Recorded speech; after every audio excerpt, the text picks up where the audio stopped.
कैसे आप सभी लोग। आज हम साइंस के चैप्टर नंबर 5 जो कि है लाइफ प्रोसेस, इस पर बात करने वाले हैं। हम पहले लाइफ प्रोसेस को समझें तो लाइफ प्रोसेस में हमारा मतलब आता है कि लाइफ प्रोसेस का मतलब क्या है। ठीक है, लाइफ प्रोसेस का मतलब यानी कि लाइफ और प्रोसेस अगर इन दोनों को वर्ड को अलग अलग करें तो लाइफ का मतलब होता है कोई भी जिस लिविंग थिंग होती है, कोई भी अगर लिविंग पर्सन होता है, लिविंग ऑर्गेनिज्म होता है, उसे हम लाइफ कहते हैं, उसके अंदर लाइफ ऐसा हम कहते हैं। तो उसकी लाइफ में चलने वाली जो प्रोसेस होती है उसे तो हम लाइफ प्रोसेस कहेंगे। अब आप सोचोगे कि कौन सी चीज लिविंग है, कौन सी चीज नॉन लिविंग है, हम ये कैसे डिफाइन करें। हमारे पिछले जो क्लासेस थे उसमें हमें ऐसा पढ़ाया गया है कि अगर कोई भी चीज अगर लिविंग है तो उसमें मूवमेंट और लोकोमोशन होना चाहिए। यहाँ अगर कोई भी चीज मूवमेंट और लोकोमोशन कर रही है तो वो चीज लिविंग है, बाकी वो नॉन लिविंग है। ये तो हमने उस समय पढ़ लिया क्योंकि हमको लगता था ठीक है चलो चीज मूविंग है हम मान लेते हैं। बट आप मुझे बताओ, ट्रेन जो होती है वो भी तो मूव करती है, वो भी तो लोकोमोशन करती है, एक जगह से दूसरी जगह जाती है। लोकोमोशन का मतलब क्या होता है कि एक जगह से दूसरी जगह जाना। मूवमेंट का मतलब अब मैं यहाँ पे खड़ा हूं, मैं यहाँ पे ये मूवमेंट कर रहा हूं तो ये मेरी मूवमेंट होगी। पर लोकोमोशन का मतलब क्या होगा, मैं यहाँ से यहाँ तक गया, एक जगह से दूसरी जगह पे आया तो उसे हम कहेंगे लोकोमोशन। तो वैसे ही तरीके से कोई भी चीज अगर मूवमेंट लोकोमोशन कर रही है तो उसे हम लिविंग कहते हैं। बट आप देखो कि हम जब सो रहे होते हैं, हम जब सो रहे होते हैं तब तो हम लोग ना कोई मूवमेंट ना कोई लोकोमोशन कर रहे होते हैं। हम तो तब एक्चुअली हमारे बॉडी के अंदर कुछ प्रोसेसेस चल रही होती है, हमारी बॉडी के अंदर कुछ ना कुछ प्रोसेस चल रही होती है। आप देखो, आप कंटिन्यूअसली ब्रीदिंग कर रहे होते हो तो आपकी प्रोसेस चल रही है। आप कंटिन्यूअसली, आपका हार्ट जो है वो बीट कर रहा होता है, आपका हार्ट बीट कर रहा होता है तो वो भी आपकी प्रोसेस हो रही है। तो हमारी बॉडी के अंदर इतनी सारी प्रोसेसेस कुछ ना कुछ चलती रहती है जो हमें लिविंग ऑर्गेनिज्म बनाती है। ट्रेन के अंदर वो प्रोसेस नहीं चलती है बट हमारे अंदर वो प्रोसेस चलती है, तो हम उसीलिए कहेंगे हम एक लिविंग बीइंग है, हम एक लिविंग ऑर्गेनिज्म है और हमारे अंदर लाइफ है। हमारे अंदर अगर लाइफ है तो हमारे अंदर कुछ ना कुछ तो प्रोसेस हो रही होगी। आप देखो कि हमारी जो स्किन होती है, कहा जाता है कि हमारी जो स्किन, ये साइंस में प्रूव्ड है कि हमारी स्किन है ना हर 24 आवर्स में ना भाई जो पुरानी स्किन होती है वो गिर जाती है और नई स्किन बनती है। ठीक है, तो अगर पुरानी स्किन गिर जाती है नई स्किन बनती है तो हम लोग कहीं ना कहीं हमारा बॉडी है उसको रिपेयर कर रहा है, नई स्किन बना रहा है, या हमारे बॉडी के अंदर कुछ ऐसी प्रोसेस चल रही है जो खुद को रिपेयर कर रही है। हम खाना खाते हैं, हमें डेली खाने की जरूरत है। अगर हमें एक बार भगवान ने बना दिया होता और कहते कि चलो आप जियो जिंदगी, तो हमें कभी खाने की, हमें कुछ करने की जरूरत ही नहीं पड़ती। बट हमें खाना, हमें पानी की जरूरत पड़ती है बार बार ताकि हमें एनर्जी मिलती रहे। तो वो कोई प्रोसेस तो हमारे बॉडी में चल रही होगी। सोचो आप सोचो कि हमारी बॉडी में ऐसी क्या चीजें चल रही होती है। अगर हम ज्यादा खा लें तो हम मोटे हो जाते हैं, अगर हम कम खाएं तो हम वीक हो जाते हैं, हमें नॉर्मल खाना भी चाहिए। तो कुछ तो प्रोसेस होगी ना कि जो हमारी बॉडी के अंदर चल रही होगी, जो हमें एनर्जी देने में हेल्प करती है। उन प्रोसेसेस का नाम है लाइफ प्रोसेस। हमारी लाइफ, हमको हमारी लाइफ को मेंटेन करने के लिए जो प्रोसेस चाहिए होती है ना उसे हम कहते हैं लाइफ प्रोसेस। अब ये जो लाइफ प्रोसेस होती है ना, ये मेनली ना ये होती है 6 प्रकार की लाइफ प्रोसेस होती है। ये मेनली 6 प्रकार की लाइफ प्रोसेस हमारी बॉडी के अंदर कंटिन्यूअसली चल रही होती है और प्लांट की बॉडी में भी ये प्रोसेस चल रही होती है किसी अलग तरीके से। इनका अगर देखें तो पहली है न्यूट्रिशन, दूसरी है न्यूट्रिशन यानी कि इनटेक ऑफ फूड, खाना खाना। बट सिर्फ खाना खाना नहीं होता है, न्यूट्रिशन की डेफिनेशन इनटेक ऑफ फूड नहीं होती है। लिख के आओगे तो 0 मार्क्स मिलेंगे, सीधी बात। अगर न्यूट्रिशन की डेफिनेशन देखें तो न्यूट्रिशन की डेफिनेशन होती है intake of food and utilise it to get energy. यानी कि इनटेक करना, फूड को खाना, बट उसको यूटिलाइज करना एनर्जी के लिए, यानी कि हमें एनर्जी मिले उस तरीके से उसे यूटिलाइज करना, उसे हम कहते हैं प्रॉपर न्यूट्रिशन। न्यूट्रिशन के बाद आता है रेस्पिरेशन, सांस लेना सांस छोड़ना उसमें से एनर्जी बनाना, उसे हम कहेंगे रेस्पिरेशन। फिर मेटाबॉलिज्म, चीजों को तोड़कर उसमें से जो हमारे बड़े बड़े मॉलिक्यूल्स होते हैं उन्हें तोड़कर हमें एनर्जी प्रोवाइड होते हैं, उस प्रोसेस को हम कहते हैं मेटाबॉलिज्म।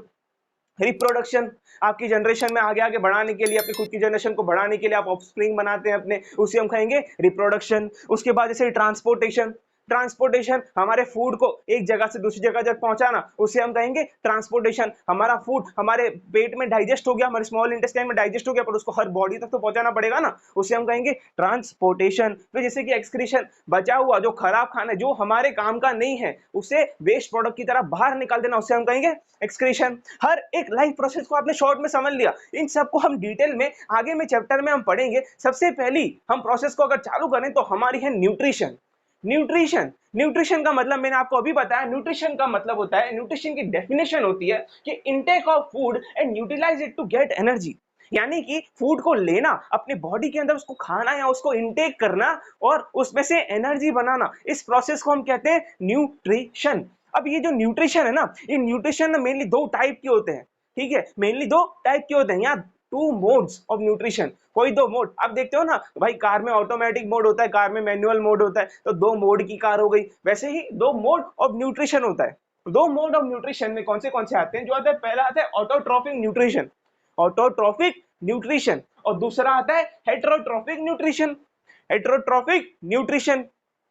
अब ये जो ऑटोट्रॉफिक ऑटोट्रॉफिक जो न्यूट्रिशन है, ऑटोट्रॉफिक न्यूट्रिशन का मतलब होता है कि ये जो लोग होते हैं ना, ये जो ऑर्गेनिज्म होते हैं ना ऑटोट्रॉफिक वाले, ये लोग है ना अपना खाना खुद से बनाते हैं, अपना खाना खुद से बनाते हैं। वो कहते हैं कि हमें किसी की जरूरत नहीं है, हमारे पास है सूरज देवता, हम उसमें से अपना खाना बनाएंगे, सूरज देवता को यूज करके, सन को यूज करके अपना खाना बनाएंगे, उससे हम कहेंगे ऑटोट्रॉफिक न्यूट्रिशन। और ये कौन सी प्रोसेस के थ्रू बनाते हैं? सबको पता होगा कि सन के थ्रू अगर खाना बन रहा होता है तो उस प्रोसेस का नाम होता है फोटोसिंथेसिस। फोटोसिंथेसिस, फोटोसिंथेसिस का मतलब होता है कि making the food with the presence of light. अब ये जो ऑटोट्रॉफिक न्यूट्रिशन वाले क्या करते हैं कि इनऑर्गेनिक फूड में से ऑर्गेनिक फूड बनाते हैं, जिसमें से वो एनर्जी लेते हैं। वापस, इनऑर्गेनिक फूड में से ऑर्गेनिक फूड बनाते हैं। इस प्रोसेस को हम आगे पढ़ेंगे कि किस तरीके से वो बनता है। इनऑर्गेनिक का एग्जांपल, अगर इनऑर्गेनिक मटेरियल ले तो इनऑर्गेनिक मटेरियल का अगर मैं एग्जांपल लूं, जैसे कार्बन डाइऑक्साइड, वाटर, ये सब इनऑर्गेनिक मटेरियल है। इसमें से ऑर्गेनिक मटेरियल आपका ग्लूकोज, जो कि ये प्लांट्स बनाते हैं, ग्लूकोज बनाते हैं, सबको पता है ये प्लांट ग्लूकोज बनाते हैं। इनके अंदर एग्जांपल में ग्रीन प्लांट्स आते हैं और दूसरे आते हैं सम बैक्टीरिया। इसी पर हमें हमारा फैक्ट याद आता है आज का, आज के चैप्टर का एक फैक्ट है। ये फैक्ट ये है, आप मुझे बताओ कि सबसे पहले कौन से ऑर्गेनिजम्स थे, या सबसे पहले ऐसे कौन से बैक्टीरिया थे जिन्होंने अपना खाना फोटोसिंथेसिस के थ्रू बनाना शुरू किया था? फोटोसिंथेसिस के थ्रू बनाना शुरू किया था। क्योंकि जब हमारी दुनिया बनी थी तो हर ऑर्गेनिज्म ऐसा नहीं था जो फोटोसिंथेटिक होता है, यहाँ फोटोसिंथेसिस से खाना बनाता है। हर ऑर्गेनिज्म फोटोसिंथेसिस से खाना नहीं बनाता था। तो कुछ ऐसा एक ऑर्गेनिज्म, सबसे पहला हमारा एक ऑर्गेनिज्म उधर बना था, जो कि इवोल्यूशन की वजह से ऑब्वियसली बना था, वो उसका नाम है साइनोबैक्टीरिया।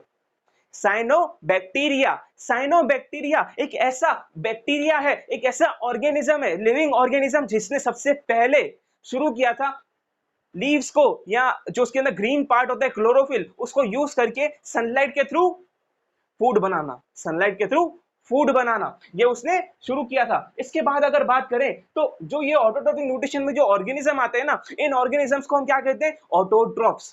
क्या कहते हैं? ऑटोट्रॉफ्स। क्यों? क्योंकि ऑटोट्रॉफिक न्यूट्रिशन है, ऑब्वियसली ऑटोट्रॉफ्स इन्हें कहेंगे। इसके बाद आते हैं हेटेरोट्रॉफिक न्यूट्रिशन पे। हम इस ऑटोट्रॉफिक न्यूट्रिशन के अंदर फोटोसिंथेसिस को बहुत डिटेल में पढ़ेंगे आगे।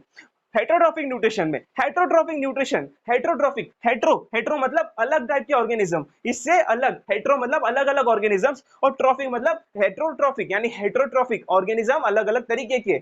और न्यूट्रिशन, हेटेरोट्रॉफिक न्यूट्रिशन मतलब कि ऐसे ऑर्गेनिज्म जो अपना खाना खुद से नहीं बना सकते, ये थोड़े इनसे अलग है। इनसे अलग होंगे मतलब क्या? ये अपना खाना खुद से बना सकते हैं तो वो लोग नहीं बना सकते। वो अपना खाना खुद से नहीं बना सकते तो वो डिपेंड होते हैं अपने फूड के लिए, अपने न्यूट्रिशन के लिए, किस पर? ऑटोट्रॉफिक न्यूट्रिशन वालों पे। यहाँ तो ऑटोट्रॉफिक न्यूट्रिशन पे, यहाँ तो कोई और अदर ऑर्गेनिजम्स के ऊपर डिपेंड होते हैं। आप देखिए कि ऑटोट्रॉफिक न्यूट्रिशन में जो हमारे प्लांट्स आते हैं, हम लोग जैसे हम क्या करते हैं, हम अपना खाना खुद नहीं बना सकते, हम किसी चीज पे डिपेंड हैं अपना खाना लेने के लिए, अपना न्यूट्रिशन लेने के लिए हम प्लांट्स पे डिपेंड होते हैं। कुछ लोग मीट खाते तो एनिमल्स पे डिपेंड होते हैं। तो हम लोग दूसरी चीजों पे डिपेंड है हमारा अब खाना इंटेक करने के लिए, हमारा न्यूट्रिशन लेने के लिए। उसे ही तो हम कहते हैं हेटेरोट्रॉफिक न्यूट्रिशन। हेटेरोट्रॉफिक न्यूट्रिशन में आते हैं मेनली 3 टाइप। इसके अंदर भी मेनली 3 टाइप आते हैं, जो कि है होलोजोइक, सेप्रोफाइटिक और पैरासाइटिक। अब बात करें होलोजोइक की। होलोजोइक का मतलब होता है कि ऐसे ऑर्गेनिज्म जो सॉलिड फॉर्म में या लिक्विड फॉर्म में खाने को लेकर अपने बॉडी के अंदर डायरेक्टली उसको लेकर उसके बॉडी के अंदर हमारे उसको डाइजेस्ट करते हैं और उसको यूटिलाइज करते हैं एनर्जी लेने के लिए। डायरेक्टली खाने को लेकर हम अपने फूड को सॉलिड फॉर्म में या लिक्विड फॉर्म में अपनी बॉडी के अंदर इंटेक करते हैं, सॉलिड फॉर्म में या लिक्विड फॉर्म में अपनी बॉडी के अंदर इंटेक करते हैं और उसको यूटिलाइज करके उसमें से एनर्जी बनाते हैं। और इसके बाद इसके अंदर जो एग्जांपल आते हैं वो होते हैं अमीबा और ह्यूमंस। अमीबा और ह्यूमंस, हम पहले से जो फूड होता है उससे लेकर, मैंने आपको बताया, उसको यूटिलाइज करके उसमें से एनर्जी लेते हैं। आपने देखा होगा हम ह्यूमंस, हम क्या करते हैं? पूरा प्लांट्स खाते हैं, प्लांट हमारी बॉडी में डाइजेस्ट होता है, हमें एनर्जी मिलती है, बाकी बचा हुआ खाना बाहर निकल जाता है। ये तो हमारा डाइजेस्टिव सिस्टम हो गया। इसके बाद आप बात करें सेप्रोफाइटिक की। सेप्रोफाइटिक इन ऑर्गेनिजम्स को हम पता है क्या कहते हैं? सेप्रोफाइट्स कहते हैं। सेप्रोफाइट्स, ये ऑर्गेनिज्म क्या करते हैं कि जो डेड और डीकेइंग मैटर होता है, सूखी पत्तियां होती है ना, जो मर जाती है पत्तियां प्लांट की, तो क्या होती है, वैसे ही नीचे गिरी हुई पड़ी होती है।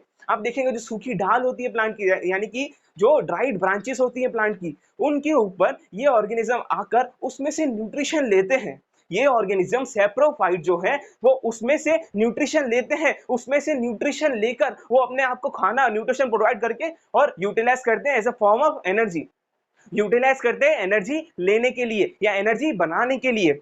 और ये होते हैं सेप्रोफाइट ऑर्गेनिजम्स। ये सेप्रोफाइट किस पे पलते हैं? Dead and decaying matter. Dead यानी कि पहले से ही मरा हुआ मैटर, और दूसरा डीकेइंग मैटर यानी कि वो धीरे धीरे खत्म हो रहा है। डेड एंड डीकेइंग मैटर वो होता है सेप्रोफाइटिक ऑर्गेनिजम्स, जिसके जो एग्जांपल है वो है फंजाई। फंजाई यहाँ तो फंगी बोलते हैं इन्हें, ये इसके एग्जांपल है। इसके बाद आते हैं parasitic organisms. Parasitic organisms, parasitic organisms का आपको मतलब बताऊं तो पैरासाइटिक कौन होते हैं? पैरासाइट ऐसे ऑर्गेनिज्म होते हैं जो किसी की बॉडी के अंदर रहकर उसमें से न्यूट्रिशन लेते हैं डायरेक्टली।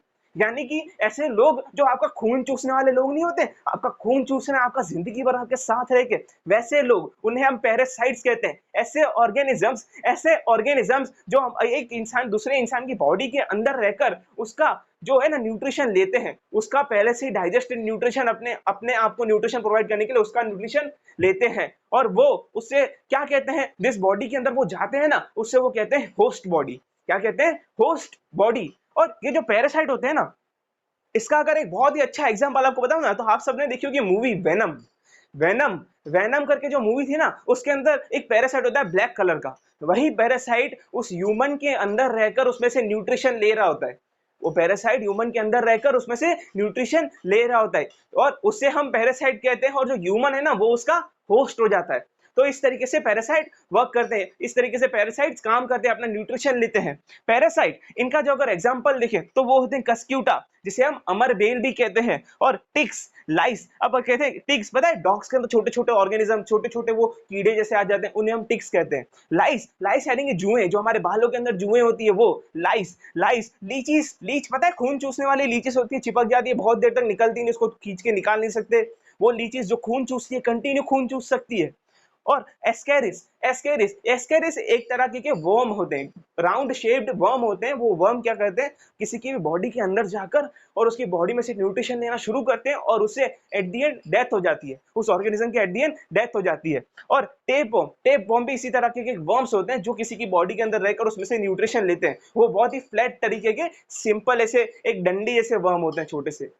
तो ये होते हैं हमारे हेटेरोट्रॉपिक न्यूट्रिशन की बात। हेटेरोट्रॉपिक न्यूट्रिशन हमने पढ़ा कि हेटेरोट्रॉपिक न्यूट्रिशन ऐसे ऑर्गेनिजम्स जो खुद का खुद फूड बना नहीं सकते, वो दूसरे के से फूड लेते हैं। इनको हम क्या कहते हैं? इनको हम कहते हैं हेटेरोट्रॉफ्स। इनको हम कहते हैं हेटेरोट्रॉफ्स। हेटेरोट्रॉफ्स, और जिसके अंदर मेन तीन टाइप आते हैं, जो कि होलोजोइक, सेप्रोफाइटिक और पैरासाइटिक। होलोजोइक कौन से होते हैं? जो भाई एकदम जो पूरा का पूरा होल फूड होता है उसे लेते हैं, उसे इंटेक करते हैं सॉलिड या लिक्विड फॉर्म में, फिर उसे डाइजेस्ट करते हैं और उसमें से एनर्जी लेते हैं। सेप्रोफाइट जो होते हैं डेड और डीकेइंग मैटर पे पलते हैं। पैरासाइट ऐसे ऑर्गेनिज्म जो पैरासाइटिक होते हैं, जो कि किसी की बॉडी के अंदर रह के उसका न्यूट्रिशन लेते हैं, खून चूसने वाले वो लोग, उन्हें हम पैरासाइट कहते हैं। अब इसके बाद हम पढ़ेंगे फोटोसिंथेसिस के बारे में। अब हमने पढ़ा कि ऑटोट्रॉपिक न्यूट्रिशन और हेटेरोट्रॉपिक न्यूट्रिशन तो क्या होता है। अब चालू करते हैं फोटोसिंथेसिस को। फोटोसिंथेसिस हमने पढ़ा था ऑटोट्रॉप्स के बारे में। ऑटोट्रॉप्स जब ऑटोट्रॉप्स जब इनऑर्गेनिक मॉलिक्यूल को या इनऑर्गेनिक कंपाउंड्स या इनऑर्गेनिक मटेरियल को जब वो ऑर्गेनिक मटेरियल में कन्वर्ट करते हैं, इनऑर्गेनिक मटेरियल को जब वो ऑर्गेनिक मटेरियल में कन्वर्ट करते हैं with the help of sunlight and chlorophyll, तो उसे हम कहेंगे फोटोसिंथेसिस। फोटोसिंथेसिस में फोटो का मतलब होता है लाइट, और सिंथेसिस का मतलब होता है खुद फूड को बनाना। तो लाइट के थ्रू फूड को बनाना हम कहते हैं फोटोसिंथेसिस। फोटोसिंथेसिस। अब मेरे को बताओ, हमने फोटोसिंथेसिस की डेफिनेशन क्या करी? Photosynthesis is the process in which the plants make the food by converting inorganic material to organic material in the presence of sunlight and chlorophyll। in the presence of sunlight and chlorophyll, यही तो basic definition है भाई। Inorganic food को हमने organic food में convert किया, उसके लिए चाहिए क्या? सनलाइट और क्लोरोफिल। मिला के हमने बना दिया फोटोसिंथेसिस का प्रोसेस। इतना इजी है। अब फोटोसिंथेसिस के प्रोसेस को अगर हम समझे तो उसमें हमें चाहिए होंगे कुछ रॉ मटेरियल, यानी कि कच्चा। जब हम लोग सीखें, अगर हमें खाना बनाना होता है तो हमें कुछ कच्ची जो सब्जियां होती है, कच्चे जो भाई वेजिटेबल्स या फ्रूट्स होते हैं, जिसके भी हम खाना की जिस भी चीज का हम खाना बना रहे हैं, तो उसके लिए हमें कच्ची चीजें चाहिए होगी। तो रॉ मटेरियल्स हमें चाहिए होंगे हर चीज के लिए। तो ये रॉ मटेरियल्स कौन से होते हैं? ये रॉ मटेरियल्स मेनली 4 टाइप के होते हैं फोटोसिंथेसिस के अंदर। मेनली 4 टाइप के। एग्जांपल के तौर पे अगर देखें तो ये है कार्बन डाइऑक्साइड, वाटर, क्लोरोफिल और सनलाइट। कार्बन डाइऑक्साइड यानी कि CO2, वाटर H2O, सनलाइट और क्लोरोफिल। क्लोरोफिल क्या होता है? आप पूछो क्लोरोफिल क्या होता है? क्लोरोफिल एक ऐसा मॉलिक्यूल होता है जो कि ग्रीन कलर का होता है। क्लोरोफिल एक ऐसा मॉलिक्यूल होता है, हमने देखा प्लांट की लीव्स होती है, प्लांट की जो स्टेम होती है वो ग्रीन कलर की होती है। तो वो ग्रीन कलर जो होती है ना, वो क्लोरोफिल की वजह से होती है। क्लोरोफिल की वजह से होती है। और वो क्लोरोफिल है ना, सनलाइट को कैप्चर करने में हेल्प करता है। सनलाइट के अंदर जो इलेक्ट्रॉन है, जो सनलाइट के अंदर इलेक्ट्रॉन है, उनको कैप्चर करने में हेल्प करता है। तो वो फोटोसिंथेसिस के अंदर क्लोरोफिल सनलाइट को कैप्चर करने में हेल्प करता है। उसके बाद वो उसे देता है, क्या कहते हैं, उस प्रोसेस में लाइट में से केमिकल एनर्जी बनती है। ये फोटोसिंथेसिस की पूरी प्रोसेस कंटिन्यू होगी ना, उसके बाद हमको कार्बोहाइड्रेट मिलेंगे, यानी कि हम कहेंगे ऑर्गेनिक मटेरियल मिलेंगे। अब देखें कि जो फोटोसिंथेसिस प्रोसेस है उसमें रॉ मटेरियल जो carbon dioxide, water, chlorophyll, sunlight, ये तो हमें चाहिए होते हैं। बट ये किस तरीके से वर्क करते हैं? तो फोटोसिंथेसिस के पहले हम इसकी इक्वेशन जानते हैं। इसकी इक्वेशन हमें क्या कहती है कि CO2 प्लस H2O। आपने देखा होगा, आपको बाहर ही सी इक्वेशन लग रही है, बट इसको समझना है ना, बहुत इजी है। मैंने आपको डेफिनेशन बताई ना, वो डेफिनेशन को आप याद रखो कि भाई कार्बन डाइऑक्साइड और वाटर ये क्या होते हैं? ये होते हैं इनऑर्गेनिक मॉलिक्यूल। कार्बन डाइऑक्साइड और वाटर होते हैं इनऑर्गेनिक मटीरियल। और ये जो C6H12O6 ये है हमारा ग्लूकोज, जो कि है ऑर्गेनिक मटेरियल। और साथ में क्या बना? हमारे बाय प्रोडक्ट, जैसे कि ऑक्सीजन या तो वाटर। अब देखो, मैंने कोई डेफिनेशन क्या बोली थी कि process in which inorganic material CO2 and H2O, inorganic material converted into organic material C6H12O6 glucose. Inorganic material converted into organic material in the presence of chlorophyll and sunlight, इससे हम कहेंगे फोटोसिंथेसिस। ये हो गई हमारी इक्वेशन। इनऑर्गेनिक जैसे कि CO2 H2O, organic जो बना है हमारा ग्लूकोज, या तो हम कह सकते हैं स्टार्च, क्योंकि प्लांट को पूरा का पूरा ग्लूकोज जितना बनाता है वो पूरा का पूरा तो यूज नहीं करता है, तो वो उसे स्टोर करके रखता है। प्लांट उस फूड को स्टोर करके रखता है in the form of starch. और इसके बाद इसके साथ हमें मिलता है ऑक्सीजन। हमें प्लांट में से ऑक्सीजन मिलता है, सबको पता है। पर किस तरीके से मिलता है? इस तरीके से मिलता है। प्लांट में से ऑक्सीजन हमें इस तरीके से, फोटोसिंथेसिस की वजह से हमें प्लांट में से ऑक्सीजन मिलता है। अब देखो, और वाटर भी मिलता है, कुछ अमाउंट ऑफ वाटर भी बनता है। वो वाटर प्लांट अपनी बॉडी में यूज कर लेता है। अब हम देखें कि फोटोसिंथेसिस की प्रोसेस तो हमने समझी, बट किस तरीके से वर्क करती है। पहले क्या होता है, डायरेक्टली तो फूड नहीं बन जाएगा भाई, इनऑर्गेनिक मटेरियल आए, चलो भाई ऑर्गेनिक बन के निकल गए, ऐसा तो नहीं होगा। इसके लिए कुछ प्रोसेस होगी। तो प्रोसेस को अगर हम समझे तो पहले क्या होता है, एब्जॉर्प्शन ऑफ लाइट एनर्जी, यानी कि सनलाइट की जो लाइट एनर्जी है, सनलाइट में से जो एनर्जी है वो आती है किधर? क्लोरोफिल के अंदर। क्लोरोफिल जो है ना उस एनर्जी को लेता है, अब आप मेरे को पूछो कि क्लोरोफिल प्रेजेंट कहाँ पे होता है? क्लोरोफिल प्रेजेंट होता है क्लोरोप्लास्ट में। कहाँ होता है? क्लोरोप्लास्ट में। तो वहीं पर होगा फोटोसिंथेसिस। जहां क्लोरोफिल वहीं तो फोटोसिंथेसिस होगा। तो क्लोरोफिल कहाँ होता है? क्लोरोप्लास्ट में। तो फोटोसिंथेसिस कहाँ होगा? क्लोरोप्लास्ट में। अब आप मेरे को पूछोगे क्लोरोप्लास्ट कहाँ दिखता है? आप जब लीफ को कट करके, लीफ को एक छोटा सा कट मार के उसका छोटा सा टुकड़ा जब आप माइक्रोस्कोप में देखो ना, तो उस लीफ के अंदर छोटे छोटे ग्रीन कलर के डॉट्स दिखेंगे। छोटे छोटे ग्रीन कलर के जो डॉट्स है ना, यही एक ऑर्गेनल है जिसे हम कहेंगे क्लोरोप्लास्ट। और इसी के अंदर फोटोसिंथेसिस होता है, क्योंकि इसके अंदर क्लोरोफिल है। तो हम क्लोरोप्लास्ट को कहेंगे साइट ऑफ फोटोसिंथेसिस। क्या कहेंगे? Site of photosynthesis. अब हमने ये समझा कि अंदर क्लोरोफिल है। क्लोरोफिल क्या करता है? लाइट एनर्जी को ले लेता है। लाइट एनर्जी को लेने के बाद वो क्या करता है? लाइट एनर्जी को केमिकल एनर्जी में कन्वर्ट करता है। प्लांट लाइट एनर्जी को केमिकल एनर्जी में कन्वर्ट करता है। भाई उससे लाइट एनर्जी मिली, उसने केमिकल एनर्जी में कन्वर्ट किया। अब केमिकल एनर्जी में कन्वर्ट किस तरीके से होगा? उसमें स्प्लिटिंग ऑफ वाटर हो जाएगा। क्या होगा कि जो पानी प्लांट लेता है पानी, वो क्या करता है, वो पानी को लेता है और पानी को तोड़ देता है। लाइट की मदद से वो पानी टूट जाता है। पानी टूट जाता है, टूटने के बाद पानी बन जाता है हाइड्रोजन और ऑक्सीजन। क्योंकि आप देखो पानी में क्या है, दो ही तो मॉलिक्यूल है, एक H यानी कि हाइड्रोजन, एक O यानी कि ऑक्सीजन। तो पानी क्या करेगा, पानी आया, पानी टूट गया तो हाइड्रोजन और ऑक्सीजन बन गया, हाइड्रोजन और ऑक्सीजन बन गया। Splitting of water into hydrogen and oxygen, hydrogen oxygen में टूट गया, पानी तो टूट गया, लाइट एनर्जी से केमिकल एनर्जी बन गई। इसके बाद क्या, हमको तो ग्लूकोज बनाना है। तो इसके बाद क्या होगा, इस H2 और O2 को यूज करके और इस केमिकल एनर्जी को यूज करके हम रिडक्शन ऑफ कार्बन डाइऑक्साइड करेंगे। क्या करेंगे, रिडक्शन ऑफ कार्बन डाइऑक्साइड। अब आप देखो ग्लूकोज की जो फॉर्मूला है वो है C6H12O6, C6H12O6। इसके अंदर C यानी कार्बन है, O यानी ऑक्सीजन है और H यानी हाइड्रोजन है। बट आप देखो कि भाई CO2 तो सिर्फ C और O है, H चाहिए हमें और ज्यादा अमाउंट ऑफ O भी चाहिए, क्योंकि अभी 6 O है, यहाँ पे 2 ही O है। आप देखो तो इसकी वजह से क्या होता है कि C6H12O6, तो C6H12O6 में जो H और O होता है ना, वो इसमें से आते हैं, वाटर के टूटने से आते हैं। तो अब आप इससे बात समझो कि हमारा CO2 के अंदर हाइड्रोजन डल रहा है, CO2 के अंदर हाइड्रोजन डल रहा है। इस प्रोसेस को हम कहते हैं रिडक्शन। मैंने बोला ना कि रिडक्शन ऑफ CO2 यानी कि किसी भी कंपाउंड के अंदर जब हाइड्रोजन डल रहा हो, तो उसे हम कहेंगे रिडक्शन। और यही तो रिडक्शन हो रहा है कि भाई C और O तो हमारे पास है, भाई 2-3 CO2 ले आए, उसके अंदर हाइड्रोजन डाल के हमने C6H12O6 बना दिया। और जो ये बचा हुआ ऑक्सीजन होता है ना, ये जो बचा हुआ ऑक्सीजन, ये छोटू सा ऑक्सीजन, ये क्या करता है, ये बाहर निकल जाता है, घूमने बाहर एकदम हवा में घूमता है, एकदम मस्त निकल जाता है। किसके थ्रू निकलता है, स्टोमेटा के थ्रू निकलता है। हम पढ़ेंगे इसको भी आगे। अब आप देखो हमने पढ़ा कि भाई हमारा कैसे होगा इवेंट, कि भाई पहले एब्जॉर्प्शन ऑफ लाइट एनर्जी होगा, जो कि क्लोरोफिल लाइट एनर्जी को लेगा, फिर वो लाइट एनर्जी से केमिकल एनर्जी में कन्वर्ट हो जाएगा।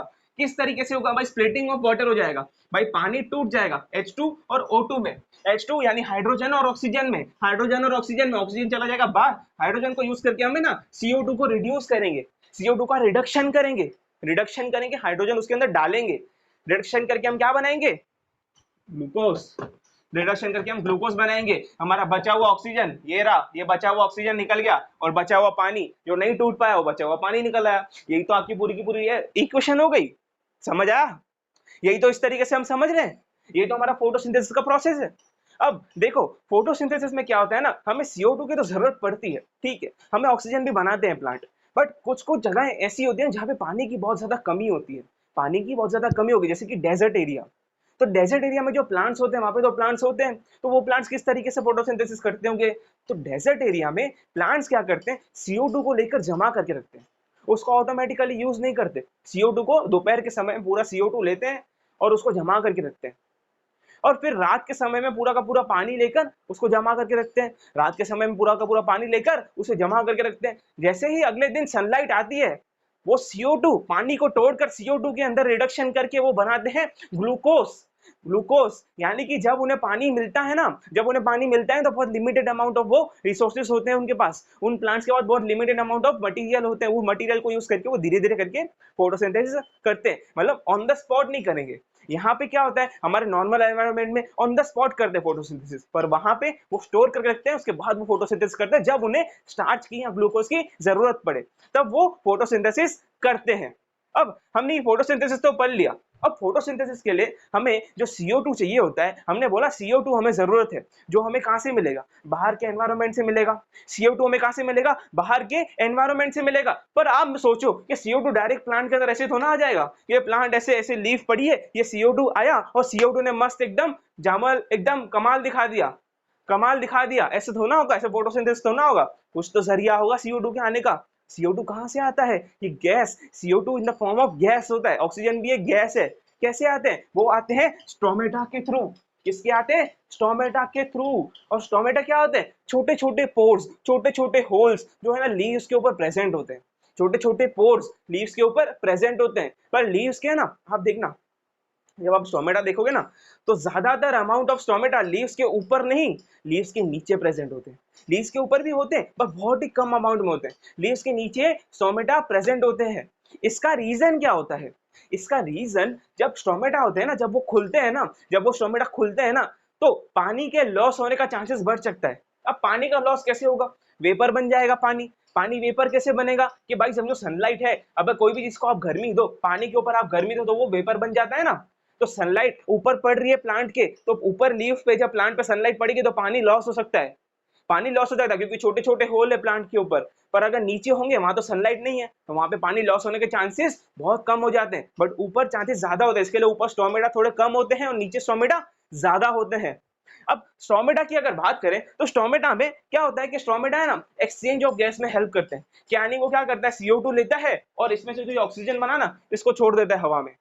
CO2 लेता है, ऑक्सीजन छोड़ देता है। तो इसके लिए क्या होगा, उसको ओपन होना पड़ेगा और फिर क्लोज भी होना पड़ेगा। क्लोज क्यों होना पड़ेगा? भाई ज्यादा देर तक ओपन रहेगा तो नॉर्मल एनवायरनमेंट की गर्मी की वजह से भी उसका वाटर वेपराइज हो जाएगा, तो प्लांट के अंदर का पूरा वाटर निकल जाएगा। तो फिर फोटोसिंथेसिस कर ही नहीं पाएंगे, वाटर नहीं मिलेगा हमको तो वाटर चाहिए। तो प्लांट क्या करता है कि इसको बंद चालू खोलता है। जब बोलेगा भाई चलो यार अभी फोटोसिंथेसिस करते हैं, भूख बहुत लगी है, खाना खाना है, प्लांट बोलेगा तो फोटोसिंथेसिस के लिए क्या बोलेगा, भाई मेरे को CO2 लाओ। CO2 कहाँ से लाएगा? सब्जी लेके आओ। तो स्टोमेटा दरवाजा खोल देगा, चलो भाई CO2 आ जाओ। और फिर ऑक्सीजन अगर बैठा होगा, भाई भाई मेरा भी ऑक्सीजन बन गया है तो मेरे को भी बाहर जाना है, फिर भी खुल जाएगा, फिर ऑक्सीजन बाहर चला जाएगा। तो गैसियस एक्सचेंज हमें स्टोमेटा के थ्रू देखने मिलता है। अब इससे ना आप समझो क्या है ना, ये हमारे नेचुरल का पार्ट कैसा है, हमारा नेचर किस तरीके से है ना हमें गिव बैक करता है हर चीज को। किस तरीके से आप देखो, हम ऑक्सीजन को लेते हैं, इनटेक ऑक्सीजन करते हैं और CO2 को छोड़ते हैं। हमारे लिए CO2 एक वेस्ट प्रोडक्ट है, हमारे लिए ऑक्सीजन एक इंपॉर्टेंट प्रोडक्ट है। बट प्लांट के लिए ऑक्सीजन एक वेस्ट प्रोडक्ट है। प्लांट के लिए ऑक्सीजन एक वेस्ट प्रोडक्ट है और उसके लिए CO2 एक इंपॉर्टेंट प्रोडक्ट है। ये साइकिल हमारी उल्टी चल रही है, प्लांट की और हमारी उल्टी चल रही है, अपोजिट साइकिल चल रही है। इस तरीके से क्या होगा कि हमारे नेचर के अंदर कंटिन्यूटी मेंटेन रहेगी, हम लंबे समय तक जी पाएंगे, जितने प्लांट्स उगाएंगे उतने लंबे समय तक हम जी पाएंगे। इसीलिए तो कहा जाता है कि हमें ज्यादा से ज्यादा प्लांट्स उगाने चाहिए, एफॉरेस्टेशन करना चाहिए, डिफॉरेस्टेशन नहीं करना चाहिए। समझे? तो इसी तरीके से हम करते हैं। अब हम देखिए ये जो स्टोमेटा है ना, ये मस्त एकदम गंदी ड्राइंग वाला स्टोमेटा मैंने बना रखा है। ये स्टोमेटा है ना ये स्टोमेटा के अंदर है ना, ये दो सेल्स होते हैं, ये दो बड़े बड़े सेल्स होते हैं किडनी शेप के। या आप देखिए राजमा जो होता है, राजमा के शेप के सेल्स होते हैं। ये सेल्स को हम कहते हैं गार्ड सेल। क्या कहते हैं? Guard cell. ये गार्ड सेल जो होते हैं ना, ये गार्ड सेल ही है ना, एकदम गार्ड। अब गार्ड का मतलब क्या होता है भाई? वॉचमैन या गार्ड, ऐसा जो हमें प्रोटेक्ट करता है, हमारे पानी को निकलने से प्रोटेक्ट करता है, पानी प्लांट के पानी को निकलने से प्रोटेक्ट करता है, गैसियस ऑफ एक्सचेंज में प्रोटेक्ट करता है कि भाई ज्यादा नहीं निकल जाए या ज्यादा नहीं आ जाए। इसके लिए वो गार्ड सेल लेने कहा जाता है कि भाई ये बाहर बैठे रहते हैं, भाई CO2 है, चलो आ जाओ, और कुछ है नहीं, नहीं आना, या तो अगर पानी ज्यादा नहीं निकलने देंगे। तो ये गार्ड सेल्स होते हैं। और ये जो आजू बाजू के है ना, ये जो सेल्स है ना, ये लीव्स के सेल्स होते हैं, ये स्पॉन्जी सेल्स होते हैं, स्पॉन्जी सेल्स होते हैं। इसके बारे में आप आगे पढ़ेंगे क्लासेस में।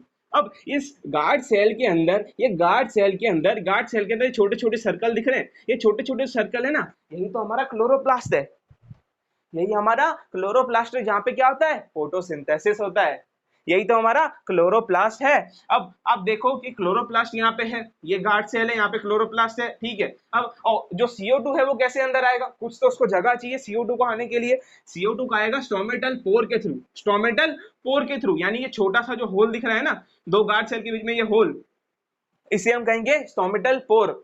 स्टोमेटा का पोर, स्टोमेटा के अंदर hole, stomatal pore. Stomatal pore हो गया, इसके अंदर आएगा CO2 और इसमें से ये ऑक्सीजन बाहर निकलेगा। बट ये स्ट्रक्चर है ना, ये ओपन स्टोमेटा है, ये ओपनिंग ऑफ स्टोमेटा है। पर ये जो है ना, ये क्लोज्ड स्टोमेटा है। अब ओपनिंग और क्लोज में डिफरेंस क्या है, या ओपनिंग क्लोजिंग किस तरीके से होती है? आप सोचो कि किस तरीके से होगी। ओपनिंग करनी है हमें, तो ओपनिंग में क्या होता है मैं समझाता हूँ। ओपनिंग में क्या होता है? ओपनिंग में ये गार्ड सेल जो होते हैं ना, इनके अंदर पानी भरा जाता है। गार्ड सेल के अंदर पानी भरा जाता है। गार्ड सेल के अंदर जब पानी भरा जाएगा ना, अभी समझो ये सूखे हुए पड़े हैं, ऐसे पानी भरा गया है, ऐसे फूल गए, तो ये जो होल है वो बढ़ गया। अब इस होल बन गया, ये होल के अंदर से CO2 जाएगा, ऑक्सीजन निकलेगा, तो ये ओपनिंग ऑफ स्टोमेटा हो गया।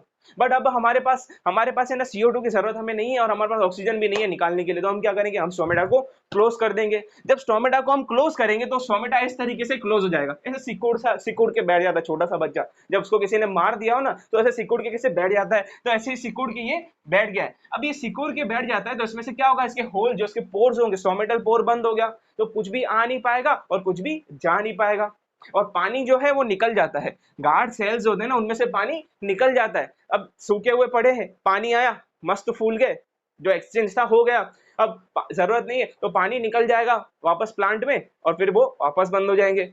अब इसको समझने के लिए आपने देखा होगा कि हमें ना कोई भी चीज़ है ना, जब उसको हवा से फुलाते हैं या पानी से फुलाते हैं, पता है वो टब होता है जिसमें हम नहाते हैं, कैसे छोटा सा ऐसे उसको इतना से भाई इतने साइज में हम उसे करके रख सकते हैं, बट जब हमें पानी भरना होता है तो उसे पानी जैसे ही भरते हैं उसमें हवा भरते हैं तो एकदम ऐसे फूल के बैठ जाता है, बड़ा सा ऐसे गोल सा बन जाएगा जिसमें बच्चे नहाते हैं छोटे, तो वो टब किस तरीके से बन जाता है। इसी तरीके से स्टोमेटा समझो काम करता है। इस तरीके से आप सोचो कि किस तरीके से कौन सी चीज काम करती है, रियल लाइफ के एग्जांपल से उन्हें कनेक्ट करो, तो इसी तरीके से हम समझ पाएंगे कि चीजें किस तरीके से काम करती है। अब मेरे को बताओ कि फोटोसिंथेसिस है ये ग्रीन पार्ट में क्यों होता है, ये क्लोरोफिल की मदद से क्यों होता है, और हमें ऐसा क्या हमारे पास प्रूफ है कि जो फोटोसिंथेसिस है वो ग्रीन पार्ट में ही होता है, यानी कि प्लांट के ग्रीन पार्ट जो होगा ना प्लांट उसमें ही होगा, बाकी जो रेड प्लांट है या ब्लैक प्लांट है होता भी हो कि क्या पता उनमें होता है कि नहीं होता, क्या प्रूफ है हमारे पास। तो वो प्रूफ करने के लिए हमने ना एक छोटा सा एक्सपेरिमेंट किया, आपके टेक्स्ट बुक में एक्टिविटी दी गई है। इस एक्सपेरिमेंट में हमें क्या करना है, हमें एक वेरिएटेड लीव्स लेनी है, वेरिएटेड लीव ऐसा प्लांट लेना है जिसके अंदर वेरिएटेड लीव्स हो। वेरिएटेड लीव्स का मतलब क्या होता है कि ऐसी प्लांट की लीफ जिसके ऊपर है ना पैचेस होते हैं, देखना आप कोई ऐसा प्लांट होता है जिसके ऊपर ग्रीन कलर का भी पैचेस होते हैं, येलो कलर के भी पैचेस होते हैं, प्लांट के लीफ ऐसा समझो ये लीफ है, इस लीफ के अंदर थोड़े ग्रीन कलर के भी पैचेस होंगे, थोड़े येलो कलर के पेजेस होंगे, तो वो एक वेरिएटेड लीव्स है, यानी कि उसमें अलग अलग कलर है। तो वो वेरिएटेड लीव्स में क्या होता है, ये ग्रीन पार्ट होता है ना उसके अंदर क्लोरोफिल प्रेजेंट होता है, और जो येलो पार्ट होता है उसके अंदर क्लोरोफिल एब्सेंट होता है। अब इन लीव्स को हमें क्या करना है, यहाँ तो एक काम करना है, वो पूरा प्लांट लेना है, वो प्लांट को हमें एक डार्क रूम जिसमें थोड़ी सी भी सनलाइट नहीं आती हो ना उसमें रख देना है, हमें उस प्लांट को उसमें रख देना है, उसमें उसको कम से कम है ना 2 से 3 दिन रख देना है। 2 से 3 दिन अगर उस प्लांट को हम उधर रखेंगे तो उसके अंदर जो स्टोर्ड स्टार्च होगा ना वो पूरा यूज हो जाएगा। मैंने आपको बताया प्लांट स्टोर करते हैं फूड को, वो स्टोर स्टार्च जो होगा ना प्लांट का जब यूज हो जाएगा ना फिर उसे हमें निकालना है। उसे निकालने के बाद हमें उसे सनलाइट में रखना है। सनलाइट में जैसे हम उसे रखेंगे ना 6 से 7 घंटे के अंदर उसको रखेंगे ना तो उसके अंदर वापस है ना स्टार्च बन जाएगा। अब हमें क्या करना है कि हमें उस लीव्स को प्लग करना है, छोटी छोटी लीव्स, हमने 2 लीव्स ली, 2 लीव्स को हमें प्लग किया, हमने उन्हें रखा टेबल पे, उनके ऊपर है ना हम बटर पेपर रखेंगे, बटर पेपर रख के हम उसे ट्रेस करेंगे, कौन से पार्ट को भाई, ग्रीन पार्ट को और येलो पार्ट को ट्रेस करेंगे, वेरिएटेड लीव में अलग अलग ऐसे ऐसे पैटर्न बनी हुई होगी, तो पैटर्न को हम ट्रेस करेंगे कि भाई कहाँ पे ग्रीन पार्ट है, पेंसिल से ऐसे उसके ऊपर ड्राइंग कर देंगे, भाई कहाँ ग्रीन पार्ट है कहाँ येलो पार्ट है, ग्रीन पार्ट येलो पार्ट हमने बना दिया। और उसके बाद क्या करेंगे ना, लीव्स को हम बॉईल करेंगे, लीव्स को हम 5-10 मिनट के लिए बॉईल करेंगे, उनको बॉईल करने के बाद हम उन्हें निकालेंगे, फिर हम उसे एक बीकर में या एक ग्लास के अंदर उन्हें रखेंगे, प्लास्टिक के ग्लास के अंदर या बीकर के अंदर, कांच के बीकर के अंदर उन्हें रखेंगे। उन्हें रखने के बाद हम उनके अंदर है ना अल्कोहल डालेंगे, अल्कोहल डालने से क्या होगा कि लीफ का जो कलर होगा ना वो पूरा का पूरा उड़ जाएगा, वो लीफ को डीकलराइज कर देगा, अब उसने लीफ को डीकलराइज कर दिया, लीफ को डीकलराइज करने के बाद वो लीफ हमें पता ही नहीं कि कौन सा पार्ट ग्रीन है कौन सा पार्ट येलो है। अब है ना हम उसे निकालेंगे अल्कोहल में से, उसको 2-3 बार वाटर से वॉश करेंगे ताकि जो बचा हुआ हमारा अल्कोहल है ना वो पूरा हट जाए। अब हमारे पास ट्रांसपेरेंट टाइप की लीफ बन जाएगी। अब वो ट्रांसपेरेंट लीफ को क्या करना है, उसके अंदर हमको उनको दोनों लीफ को अलग अलग जगह पे रखना है, और उन लीव्स के अंदर हमें ना डालना है आयोडीन। क्या डालना है, आयोडीन सॉल्यूशन येलो कलर का आता है, हमें उसे डालना है आयोडीन सॉल्यूशन को। जैसे ही आप डालोगे ना कुछ सेकंड्स के अंदर ही ना लीफ के अंदर है ना येलो पैचेस बनेंगे और ब्लैक ब्लू या डार्क ब्लू टाइप के पैचेस बन जाएंगे। आप देखना कि पूरी लीफ के अंदर या तो येलो कलर दिखेगा या तो डार्क ब्लू कलर दिखेगा। अब इसका मतलब क्या होता है, अब इसका मतलब ये होता है कि जहां पे आप देखोगे ना, जब इसको ये लीव्स का जो पैटर्न बन गया ना, इस पैटर्न को आप देखो, इस पैटर्न को है ना जैसे टेबल पे रखो। अब आपने पता है वो ट्रेस किया था उसे बटर पेपर पर। अब उस बटर पेपर वाले पार्ट को जब आप रखोगे ना, तो आप देखोगे कि जो डार्क कलर या डार्क ब्लू कलर वाले जो लीव्स थी ना, वो ग्रीन पार्ट के ऊपर ही हुआ है। डार्क ब्लू कलर जो आया है ना, वो ग्रीन पार्ट्स के ऊपर ही आया है और बाकी का पूरा पार्ट येलो कलर का ही है, क्योंकि आयोडीन येलो कलर का था तो वो उसे येलो कलर दे देगा। तो वो येलो कलर का ही है, मतलब उसके ऊपर क्लोरोफिल नहीं था। और अब क्लोरोफिल कैसे? तो जो आयोडीन होता है ना, वो आयोडीन स्टार्च से रिएक्ट करता है। आप सबको पता है कि आयोडीन स्टार्च से रिएक्ट करके ब्लू कलर बनाता है, ब्लू कलर बनाता है। जब आयोडीन स्टार्च से रिएक्ट करके ब्लू कलर बनाता है तो वहां पे ब्लू कलर बन जाता है। अब स्टार्च कब बनेगा? जब क्लोरोफिल या फोटोसिंथेसिस होगा। फोटोसिंथेसिस, ग्रीन पार्ट जो कि क्लोरोफिल में होगा, वहीं पर स्टार्च बनेगा और वहीं पर हमें डार्क और जो स्टेजिस जो डार्क पैच है वो वहां पर ही मिलेगा, डार्क कलर की चीजें वहीं पर मिलेगी। और जो लाइट कलर येलो कलर है, वो येलो कलर की लीव्स येलो कलर की थी, जहाँ पे जो क्लोरोफिल प्रेजेंट नहीं था, तो वहां पर हमें कोई कलर नहीं मिलेगा। इसका हमें ये एक्सपेरिमेंट का मतलब ये पता चलता है कि हमारा जो फोटोसिंथेसिस का प्रोसेस है वो क्लोरोफिल के मदद से ही होता है और ग्रीन पार्ट ऑफ प्लांट में ही होता है। Thank you so much.